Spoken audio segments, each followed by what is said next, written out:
நான் பார்த்துக்குங்க. இது பார்த்திங்கன்னா இப்போது டோர் ஸ்விட்ச் எரர் வந்து சால்வ் பண்ணியாச்சு. இப்போ பார்த்திங்கன்னா ஆன் ஆஃபு ஓகேங்களா, ஆன் ஆஃப் கொடுத்துருக்கேன். இது பார்த்திங்கன்னா பல்பு பார்த்திங்கன்னா ட்ரெயினுக்கும் மோட்ரு கொடுத்துருக்கேன். ஏன்னா இன்லேட்டு இதெல்லாமே நார்மல் வாஷில் வரதுனால நமக்கு இப்போ யூஸ் பண்ணல. இப்போ ஸ்பின்னில் போகிறதுக்காக நான் பார்த்திங்கன்னா ட்ரெயின் ஒன்று, இது பார்த்திங்கன்னா மோட்ரு, இது 2 பார்த்திங்கன்னா மோட்ரு லெஃப்ட் அண்ட் ரைட்டு ஓகேங்களா. இப்போ பார்த்திங்கன்னா ஸ்பின் ப்ரோக்ராம் செலக்ட் பண்ணுறேன். ஸ்பின் பார்த்திங்கன்னா 4ல் வச்சுருக்கேன். 4ல் வச்சுட்டு பார்த்திங்கன்னா 9 வந்துடுச்சு. ஸ்டார்ட் கொடுக்குறேன்.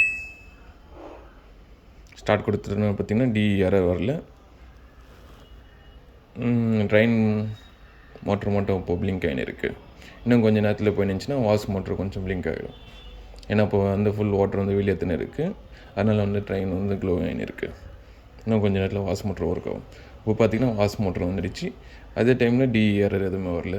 போர்டு பார்த்திங்கன்னா இப்போ ரெடி ஆகிடுச்சுன்னா மாற்றும் போது நீங்கள் ப்ரெஷர் சென்சர் மட்டும் ஒன்று புதுசாக வாங்கி போட்டு மாற்றி விடுங்க. மற்றபடி வேறு எதுவும் ப்ராப்ளம் இல்லை.